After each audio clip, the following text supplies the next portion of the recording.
Gede. Nggih. Bismillahirrahmanirrahim. Alhamdulillahirabbil alamin. Wa bihi nasta'inu ala umuri dunya waddin. Wassalatu wassalamu ala asyrafil anbiya'i wal mursalin. Habibina wa syafi'ina Muhammadin wa ala alihi wa ashabihi ajma'in. Wa la hawla wa la quwwata illa billahil aliyyil azim. Rabbi shrah lana sudurana wa yassir lana umurana wa hlul 'uqdatam min alsinatina yafqahu aqwalana. Allahumma anfa'na bima 'allamtana wa 'allimna ma yanfa'una warzuqna 'ilman yanfa'una wa zidna 'ilma. Subhanaka la ilma lana illa ma 'allamtana innaka antal 'alimul hakim. Amma ba'du. Para bapak, para ibu, para alim, para ustadz, ustadzah semuanya yang senantiasa kami hormati, kami ta'zimi, dan semoga yang dimuliakan oleh Allah Subhanahu wa ta'ala. Pertama dan yang paling utama, mari kita panjatkan puji syukur kehadirat Allah Subhanahu wa ta'ala, yang mana pada kesempatan malam hari ini kita diberikan kesempatan oleh Allah ta'ala dalam wujud nikmat, rahmat, hidayah, taufik dan inayahnya, sehingga pada kesempatan malam hari ini kita dapat bermujalasah, mudzakarah, talabul ilmi, yang mana talabul ilmi ini apabila kita kembalikan pada hukum, ya hukumnya adalah fardhu. Maka menjalankan apa yang difardukan oleh Allah Ta'ala itu adalah bagian dari pengertian takwa. Teringat pada sebuah ayat atau beberapa ayat Allah firmankan, wa yattaqillaha yaj'al lahu makhraja wa yarzuqhu min haitsu la yahtasib wa may yattaqillaha yaj'al lahu min amrihi yusra wa may yattaqillaha yukaffir anhu sayyi'atihi wa yu'dzim lahu ajra.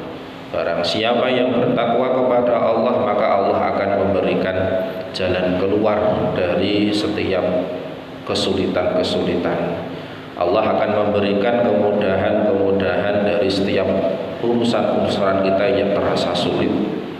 Orang yang bertakwa kepada Allah, maka Allah akan lebur kesalahannya, dosanya, sekaligus Allah akan angkat derajat dan martabatnya, terlebih derajat pangkat kelak di yaumul qiyamah. Bahkan sebagian orang, banyak sekali orang-orang yang bertakwa, Allah angkat makom kemuliaan derajatnya sejak di dunia.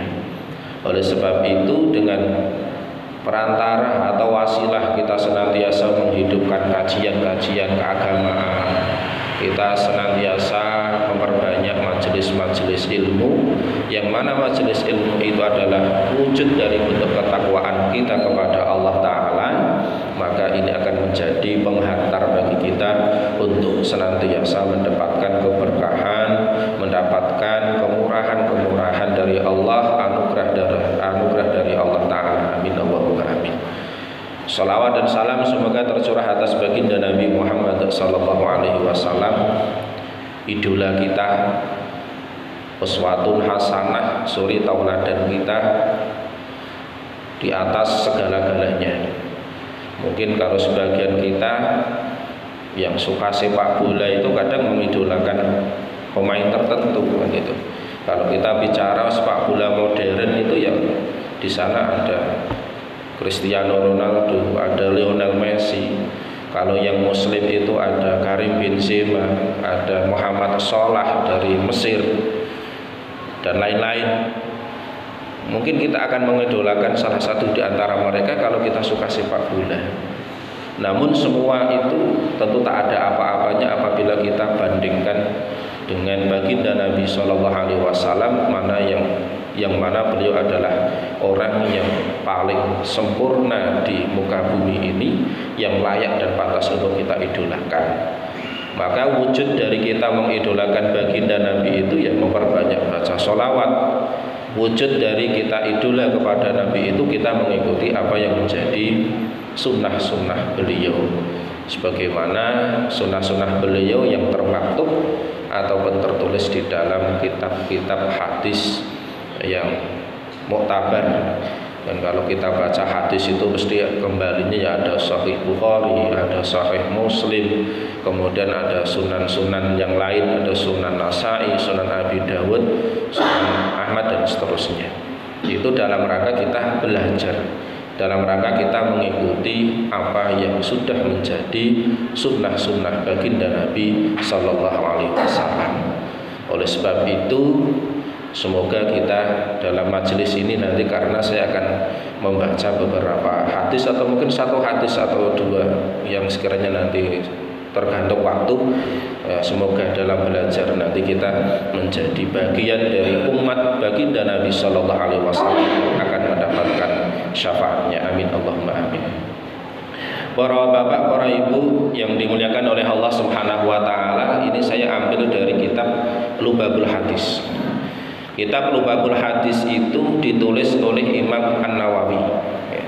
Imam An-Nawawi, kemudian disyarah, kalau di Indonesia itu disyarah oleh Imam Muhammad Ibnu Umar An-Nawawi Al-Bantani, atau biasa disering atau sering sekali kita kenal dengan nama Syekh Umar Nawawi Banten.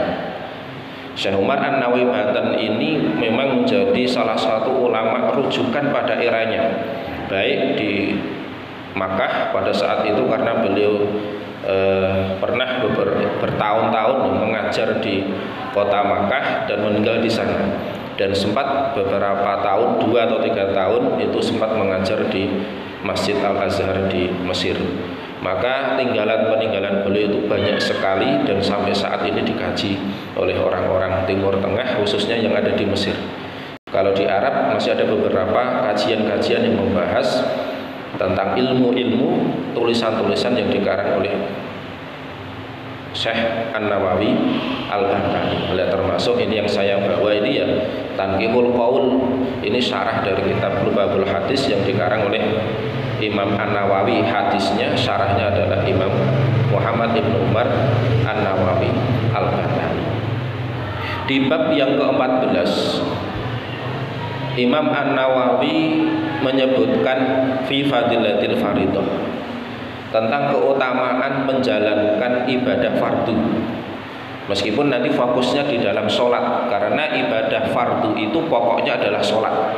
Dan itu dalam sebuah hadis disebutkan, apabila sholat itu baik, maka ibadah-ibadah lain itu ya baik. Kan itu. Wa in saluhat saluha sairu amali, wa in fasadat fasadat sairu amalihi. Kalau sholat itu tidak baik dalam penilaian Allah ya tentunya, maka dipandanglah amal-amal yang lain itu juga tidak baik. Akan tetapi ketika Imam An-Nawawi itu menggunakan bahasa fardhah, inilah yang unik bagi kita, bagi para pembaca kitab-kitab turas ya, kitab-kitab kuno. Sebenarnya kalau kita kembalikan kepada usul fikih, karena kita belajar fikih tentu belajar usul fikih. Kalau ulama-ulama ini nanti saya berbicaranya lebih ke ilmiah ya, nyuwun sewu. Kalau para ulama-ulama terdahulu, terutama ulama-ulama jumhur dari kalangan madhab Syafi'iyah, madhab Malikiyah, madhab Hanabilah, itu tidak membedakan pengertian antara fardu dengan wajib. Tidak membedakan pengertian fardu dengan wajib. Tapi kalau di dalam madhab Abu Hanifah itu membedakan fardu dengan wajib. Akan tetapi para ulama-ulama non Hanafiyah atau dari jumhur ulama itu juga punya etika, di mana meskipun mereka itu tidak membedakan makna atau arti fardu dengan wajib itu kemudian ketika berbicara pada pokok-pokok yang itu menurut Imam Abu Hanifah itu fardu, maka menggunakan bahasa fardhu atau fardu. Termasuk Imam An-Nawawi ketika menuliskan di bab fi fadilatil fardhu, bukan fi fadilatil wajib. Keutamaan melakukan ibadah fardu, bukan keutamaan menunaikan ibadah wajib. Meskipun Imam An-Nawawi itu sebenarnya berprinsip fardu dan wajib itu sama. Kembali lagi tadi, lah Imam Abu Hanifah itu bagaimana dalam membedakan fardu dengan wajib?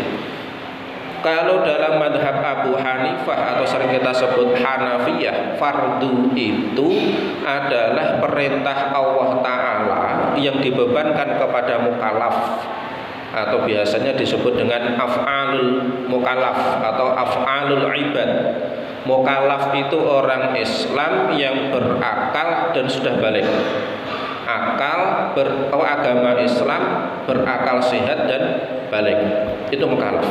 Perintah yang diwajibkan oleh Allah kepada mukallaf, thalaban jaziman bahasanya, harus dilakukan. Kemudian pendalilannya, yang dilihat itu pendalilannya. Kalau pendalilannya itu qat'i dan sumbernya itu qat'i, bahasa usul fikihnya qat'iyatud dilalah wa qat'iyatus subut. Ini bahasa usul fikih agak sulit mungkin bagi sing durung pernah nyuwun sewu, tapi ini kita jelaskan. Jadi qat'iyud dilalah, qat'iyatus subut itu fardu. Iku nak menurut Abu Hanifah. Nek jumhur berarti Syafi'iyah, terus enten Malikiyah, enten Hanabilah, ini fikih nggih.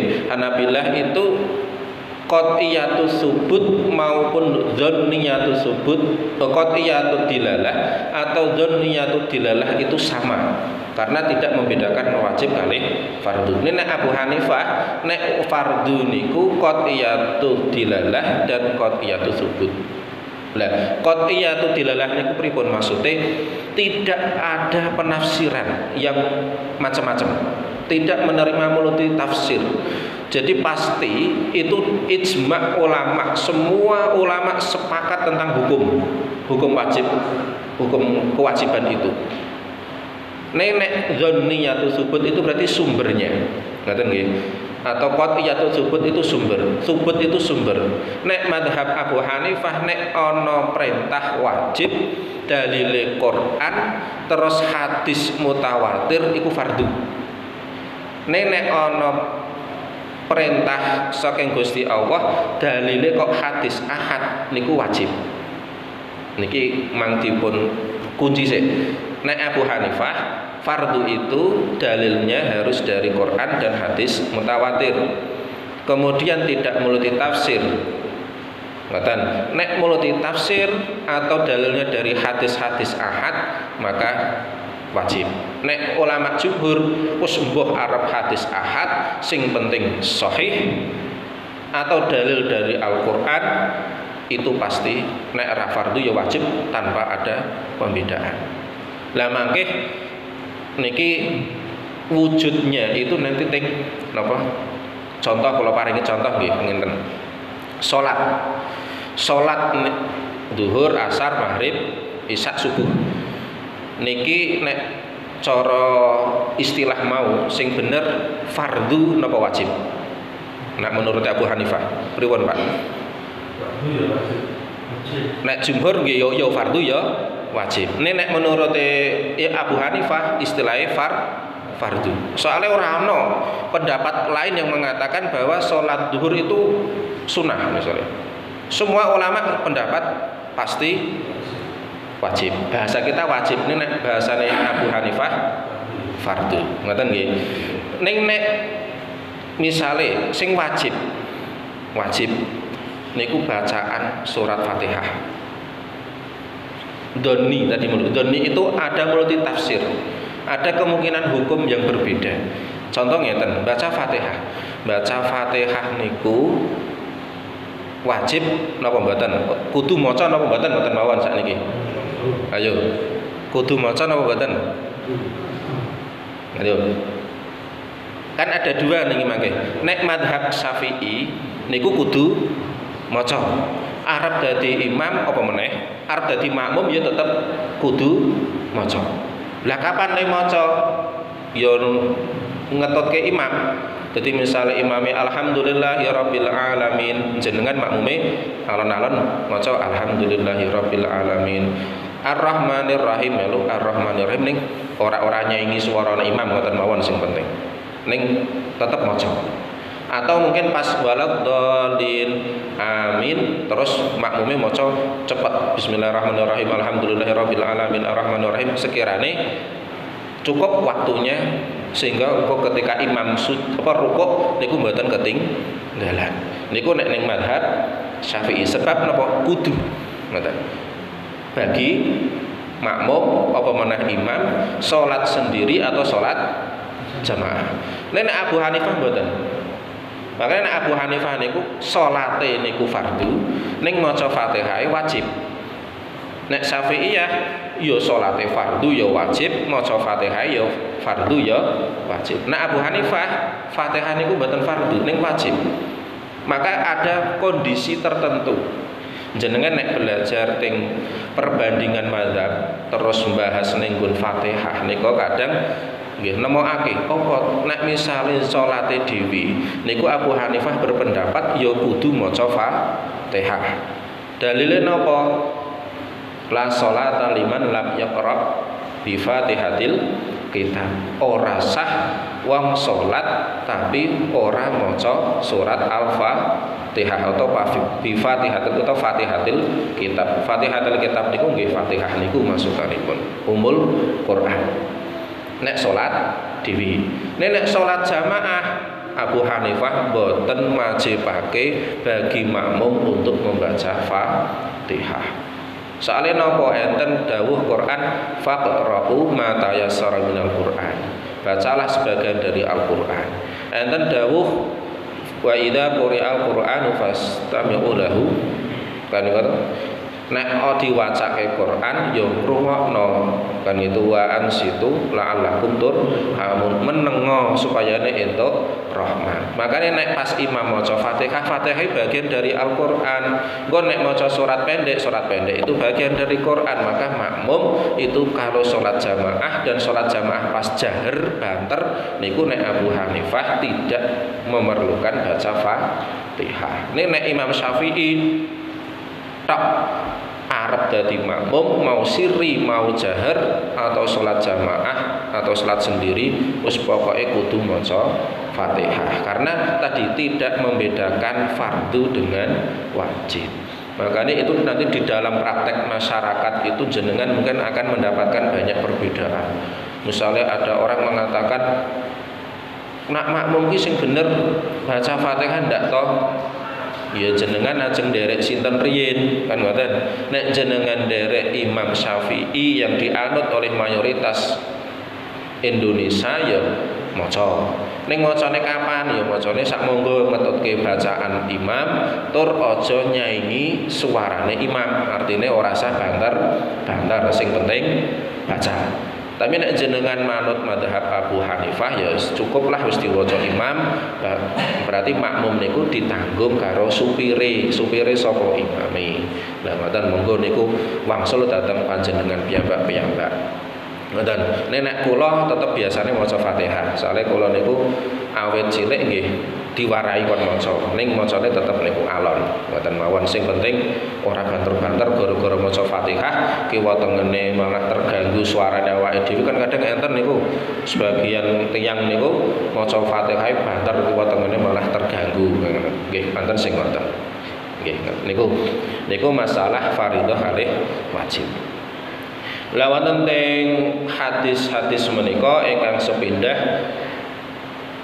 Imam An-Nawawi mengutip dawuhipun Kanjeng Nabi buniyal Islamu ala khamsin. Niki insyaallah sampun do pirsa nggih wis meh hafal insyaallah. Buniyal Islamu ala khamsin syahadati alla ilaha illallah wa anna Muhammadar Rasulullah. Terus wa iqamis shalah wa ita'iz zakah wa hajjil baiti wa shaumi Ramadan. Teng hadis menika didahulukan haji dulu, harus puasa Ramadan.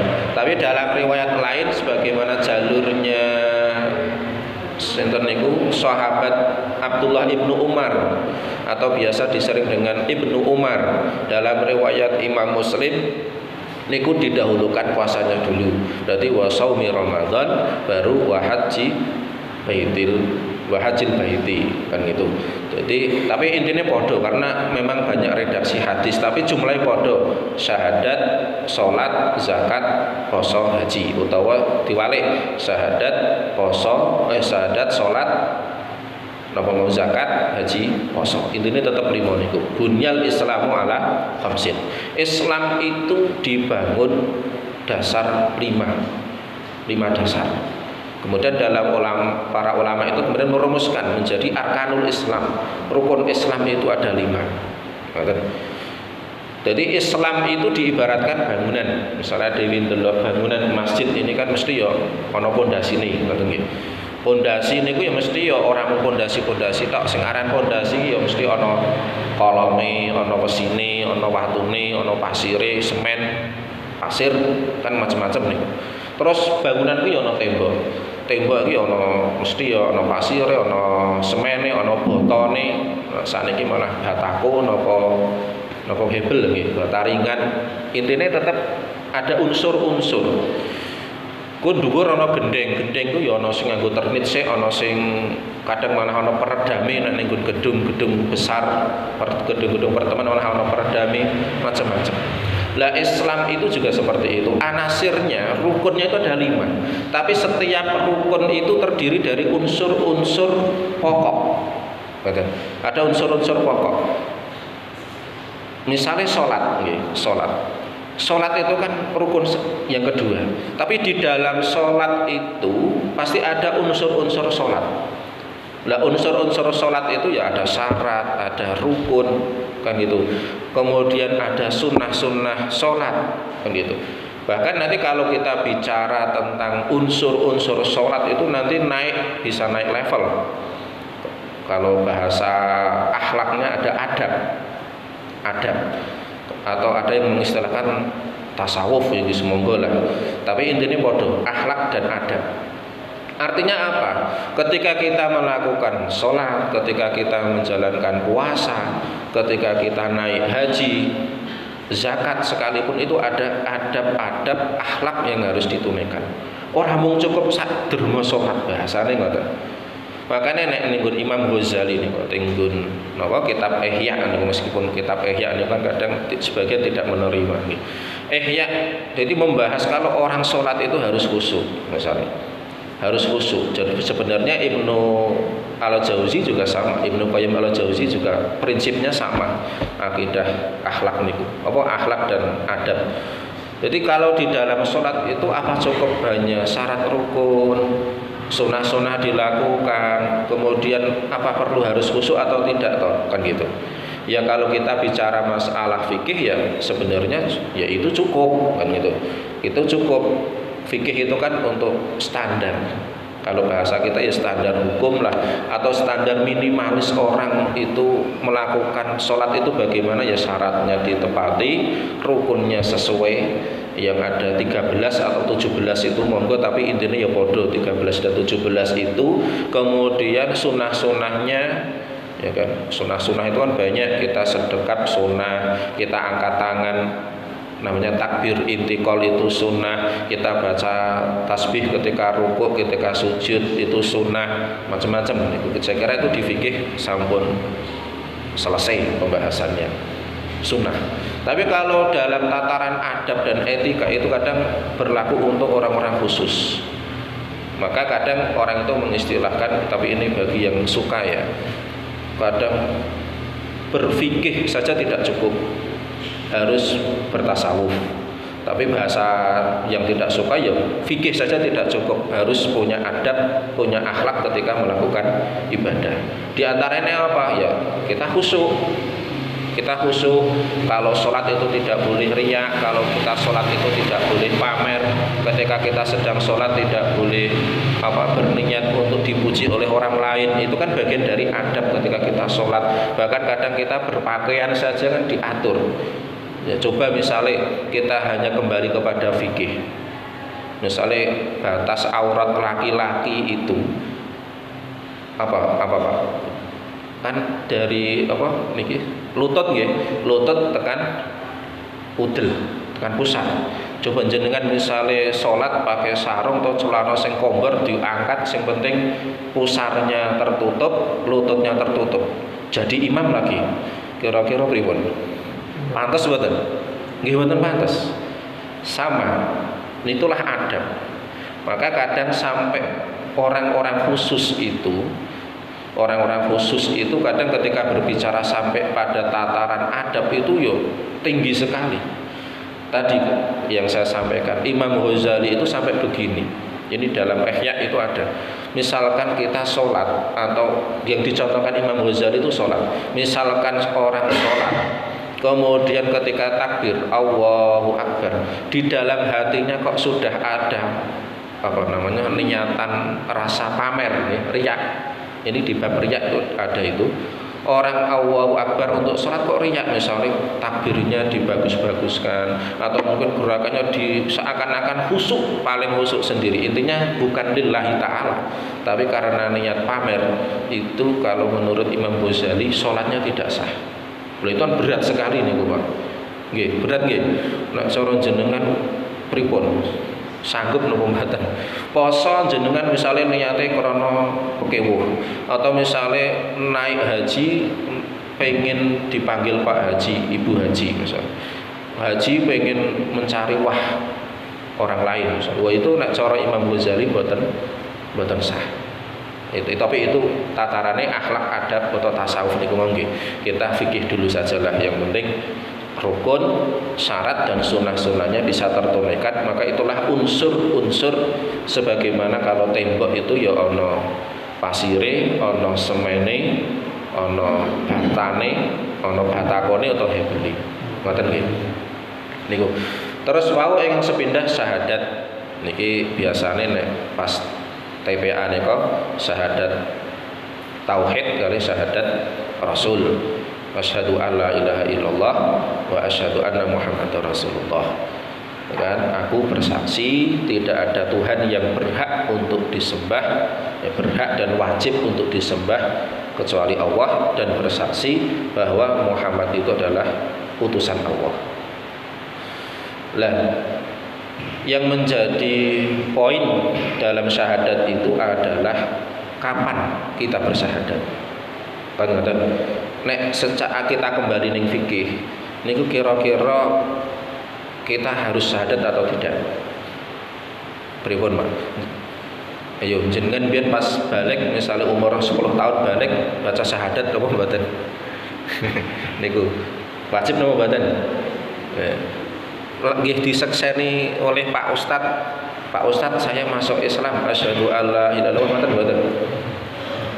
Dieling-eling. Nah niku nggih. Dados nek ning nggon fikih niku wonten pembahasan syahadat. Nek misal mboten misal nggih. Dalam kemungkinan pertama, seandainya kita itu dilahirkan dari rahim seorang muslim, berarti ibu kita, ibu atau bahkan bapak ibu kita itu seorang muslim, maka kita tidak perlu syahadat untuk menyatakan diri sebagai seorang muslim, kecuali kita pernah murtad. Ini muga-muga ya mboten nggih. Kecuali kita pernah murtad, maka ketika kita mau masuk Islam harus syahadat karena orang tua kita sudah Islam. Niko enten dawuh Kanjeng Nabi niko, kullu mauludin yuladu alal fitrah. Niko setiap bayi itu dilahirkan dalam keadaan fitrah. Fa abawahu yuhawidani ayunasirani niko. Jadi bayi itu dilahirkan dalam keadaan fitrah. Maksudnya apa? Fitrah Islam. Kalau bapak ibu atau orang yang mengandung berarti ibu itu muslim, ya wis anake melu Islam otomatis. Nek misalkan orang tua itu bukan Islam, nyuwun sewu, bukan Islam, misalnya bapak ibu mboten Islam mboten mawon, maka kok anak ini tumbuh kembang kemudian ketika dewasa kok pengen mlebu Islam, itu harus syahadat. Makanya persaksian baca syahadat itu bagi orang mu'alaf, bagi orang mu'alaf. Dan itu ada sebab mayoritas ulama memberikan syarat harus ada saksi, karena itu bagian dari ikrar, bahasa kita ikrar itu harus dipersaksikan. Berapa saksinya? 2 orang, karena dalam hukum Islam itu, hukum-hukum umum Islam itu saksi itu harus 2, kecuali dalam menuduh perzinahan. Nek menuduh perzinahan itu saksinya 4 gitu. Tapi nek dalam urusan lain ikrar, dalam kehakiman itu minimal 2. Jadi misalkan enten mu'alaf sowan mriki teng Pak Ustad napa sinten pengen mlebu Islam, monggo mang dikumpulke minimal 2 orang, syukur lebih disaksikan tentang keislamannya. Nek misalnya aku tak mlebu Islam ning ora ana sing menyaksikan, itu belum diakui sebagai seorang muslim, karena ikrar itu harus dipersaksikan. Nah, saksi itu harus 2 orang. Mau nek ana bayi dilahirkan dari orang tua yang non muslim kok kemudian pengen masuk Islam, harus baca syahadat. Ning nek bayi lahir dari keluar dari bapak ibu muslim, maka dia tidak perlu berikrar syahadat untuk keislamannya. Meskipun kita kalau sholat itu sebenarnya sudah baca syahadat, tapi kan kita baca syahadat ketika sholat itu kan kadang bukan diniatkan masuk Islam, karena memang itu bagian dari rukun sholat gitu. Maka kadang ulama-ulama dahulu, ulama-ulama kuno yang sangat hati-hati itu memberikan fatwa. Fatwa itu bukan wajib, ke fatwa atau anjuran kalau kita hendak melakukan ritual ibadah yang sifatnya mahdoh atau bahasane tadi faridoh, itu dianjurkan untuk baca syahadat dulu. Misalnya jenengan ajeng sholat sadurunge takbiratul ihram niku dianjurkan baca syahadat, utawa pas masuk masjid lah pokoknya sebelum menunaikan ibadah fardu itu dianjurkan baca syahadat. Kenapa dianjurkan baca syahadat? Ini bid'ah atau tidak bukan urusan bid'ah atau tidaknya bagi saya.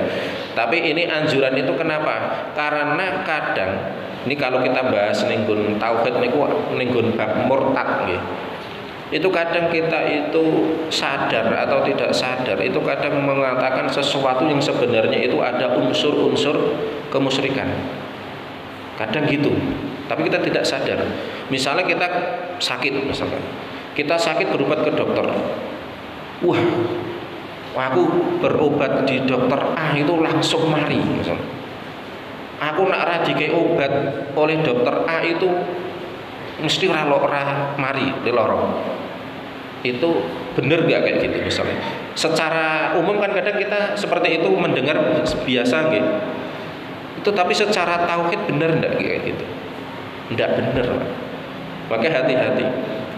Kita memastikan sesuatu kemudian kita melupakan kehendak Allah. Wah itu nek ninggun bahasa tauhid itu wis bisa menjerumus kepada kemusyrikan, karena kita percayanya pada obat.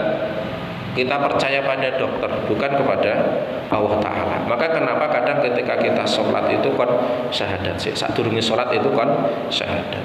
Atau mungkin kita pergi pas ke jalan, misalnya ana wong tiba, untung misalnya, untung ora kelindes truk kayak modar misalnya. Yang menurut kadang hal-hal kayak gitu. Berarti kan kita menisbatkan keselamatan orang itu kepada truk. Ngoten nggih. Lah niku arti-artine niku ngoten, Pak. Jadi kenapa tadi para ulama kuno itu kon syahadat sik. Syahadat dalam arti sebagai ikhtiar, kehati-hatian, mbok menawa, ngoten nggih. Mbok menawa aku mau pernah berucap yang sekiranya itu ada unsur-unsur kemusyrikan. Lah musyrik itu kan nek sing napa sing syirik akbar niku kan bisa menyebabkan murtad. Nek sing syirik-syirik khafi niku kan nggih mboten. Tapi kan paling tidak kita syahadat untuk diri sendiri itu gawe napa kehati-hatian kita ketika kita lupa atau mungkin sengaja jane ning awak dhewe ra sadar nah itu ada unsur-unsur yang tadi memuat kemusyrikan sehingga kita sebenarnya melalaikan atas kehendak dan kuasa Allah Ta'ala. Maka jenengan ajeng berobat ke dokter itu nggih monggo, ning tetap ketika diberikan kesembuhan alhamdulillah dengan perantara dokter A sehat, alhamdulillah dengan perantara minum obat sehat, kan gitu. Alhamdulillah ora kelindes truk, kan ngoten.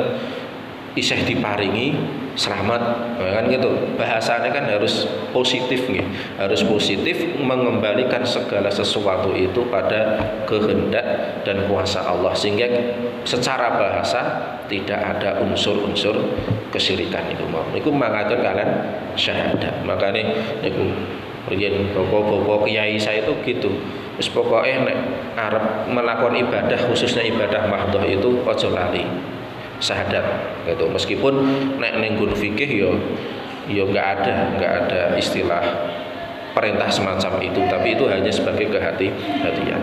Yang kedua salat. Nah, salat ini kalau bahasanya ini biasanya sampai jam pinten nggih? Jam 8. Nggih, sekedap nggih.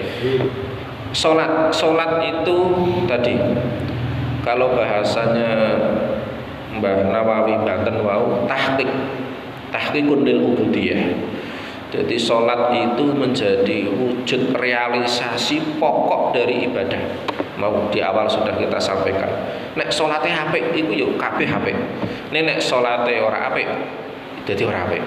Nah itu makanya standar kebaikan orang itu ya sebenarnya pada sholat. Kan gitu. Meskipun nanti kalau kita kaitkan dengan ayat-ayat Al-Qur'an, kemudian pada hadis-hadis yang lain itu tidak cukup hanya sholat, tapi ada unsur-unsur sosial. Kan gitu. Karena di Al-Qur'an itu kan juga wa aqimus shalah wa atuz zakah, itu mesti dua hal itu tidak terpisah kan gitu. Ketika Allah berbicara tentang sholat itu pasti diiringi dengan masalah zakat atau konteks-konteks sosial. Itu hebatnya. Artinya apa? Islam itu mengajarkan kita tidak hanya sekedar ibadah melulu kepada Allah Ta'ala. Tidak hanya masalah sholat, tidak hanya masalah puasa, tidak hanya kita zikir sepanjang hari, zikir di musola atau di masjid atau di rumah, kemudian melalaikan nilai-nilai atau aspek-aspek sosial. Maka sangat rugi ya, sangat rugi. Kalau bahasa Al-Qur'an itu kan hablum minallah, ada hablum minannas. Hablum minallahnya ya wakilnya ya sholat itu. Hablum minannas itu ya zakat itu wakilnya. Tapi bagaimana kalau belum mampu untuk zakat ya sedekah kan gitu. Bagaimana kalau tidak mampu sedekah? Ya yang penting kita membahagiakan orang lain gitu. Maka pernah mungkin pas Ramadan kemarin pernah kita singgung ya. Jadi ada sahabat itu bertanya kepada Nabi. Jadi Nabi itu tiba-tiba pas di mimbar itu dalam majelis itu mengatakan setiap manusia itu harus sedekah. Wah, terus sahabat protes, bahasanya kita protes nih, bukan protes nih, bahasa kita saja protes. Ya Rasulullah, kaifa natasaddaqu wa malana apa malun natasaddaqu bihi. Ya Rasulullah, bagaimana kami bisa sedekah sementara kami tidak punya apa-apa untuk sedekah? Maka kata Nabi ya takbir, tapi saya tidak hafal persisnya ya, tapi poin-poinnya. Takbir itu sedekah, tahlil itu sedekah, kita tasbih itu sedekah, kan gitu. Amar ma'ruf nahi munkar itu sedekah, kan gitu. Wa tahdis subula, bahasa gitu. Engkau memberikan petunjuk orang yang bertanya tentang jalan itu sedekah. Jadi misalnya ada orang tanya, "Mas, Pak, nyuwun pirsa dalan ajeng teng Bandungan ki teng pundi?" "Oh, mriku Mas, munggah." Lah ngoten niku pun dados sedekah. Maka dalam hadis selain itu ada kamu senyum kepada saudara kamu itu bagian dari sedekah. Tabassumuka liwajhi akhika sedekah. Senyummu kepada saudaramu itu sedekah. Kalau kita tidak punya kekayaan, sedekah. Tapi sedekah kadang tidak punya harta lagi, macam saking miskinnya misalnya. Ya dengan yang penting kita membahagiakan orang lain. Berarti artinya apa? Ibadah kepada Allah baik, kepada orang lain itu baik. Maka dalam ayat Al-Qur'an itu tadi wa aqimus shalah mesti diiringi wa atuz zakah. Kan gitu. Di surat Al-Baqarah itu kan juga gitu. Wa yuqimunas shalah, terus di situ ada ayat wa mimma razaqnahum yunfikun. Pasti ada setelah sholat, sebelum atau setelah ayat tentang sholat itu pasti ada ayat berbicara tentang nilai-nilai sosial, baik itu zakat, infak, sedekah ataupun sosial-sosial yang lain. Di dalam Ali Imran ayat berapa itu? Gaya basari'u ila maghfiratin itu kan juga ada wal kadhiminal ghaidha wal afina 'anil nas kan gitu. Jadi orang yang bisa menahan untuk tidak marah, kemudian pemaaf, itu kan nilai-nilai sosial. Maka tadi wa iqamis shalah wa ita'iz zakah itu menjadi bagian. Kemudian puasa, kemarin kita sudah selesai puasa Ramadan, moga-moga ya apa jenenge makbul ya. Kemudian haji. Nah ini kadang yang menjadi persoalan modern di era sekarang itu kan haji. Niku. Haji niku ya sakjane piye kan ngoten. Haji itu kan bagi yang mampu, manis tata'a ilaihi sabila. Nah bagi nak saiki di zaman modern itu kadang harus nunggu nopo antre niku nggih kadang sampai pinten tahun. Enten sing pun daftar. Pinten tahun Pak? 20 tahun. Sakniki niku 50 tahun. Tapi karena nganu nggih, karena pembatasan Covid niku nggih, peralihan corona teng new normal bahasa kita itu 50 tahun. Tapi insya Allah tahun depan sudah normal lagi paling ya 23 sampai 25 tahun. Gitu. Saya mendaftarkan Bapak Ibu itu 2018, itu perkiraannya 2041. Jadi pinter niku 23 tahun. Lah niku lah daftarke Bapak Ibu niku. Umur Bapak Ibu nggih 55 tahunan. Berarti mbok menawi biasanya kalau sudah 70 itu didahulukan nggih. Itu kebijakan. Tapi kalau maksudnya kalau kita pakai ukuran antre nggih, tidak melihat umur dulu, itu kan 23 sampai 25 tahun. Kan gitu. Makanya monggo lah jenengan misalkan sudah punya kelonggaran uang, kelonggaran rezeki, ya daftar mawon. Mboten mawon. Lho sok umur iki wis 50 tahun nek umur nek antrene 20 tahun ki opo nyandak. Wis napa dipasrahke kalih Gusti Allah. Nyandak ra nyandak itu adalah hak Allah Ta'ala. Toh kebijakan pemerintah itu ya suka tidak suka nggih, karena kadang kebijakan itu ada kita suka dan kita tidak. Tapi soal haji itu kan kebijakan pemerintah niku nyuwun sewu bisa diwariskan atau bisa ditarik ulang. Misalnya kita dulu pernah bayar 25 juta kok ora sida mangkat, iku oleh dijaluk meneh. Meskipun prosesnya ya kadang butuh setahun 2 tahun, karena kadang wis kadung daftar ning lewat bank syariah daftar ning Kementerian Agama. Nah cara mriki nggih teng Ungaran nika. Oh ning Ungaran didaftarke teng pusat untuk masuk ke porsi. Lah kok pengen dijaluk maneh? Ya iso ning suwe, ngoten nggih. Suwe ra ketung setahun mbok 2 tahun tapi bisa. Seandainya tidak dijaluk, ora dijaluk batal, itu tetap bisa diwariskan. Jadi misalnya nyuwun sewu jenengan sakniki umur 55 tahun.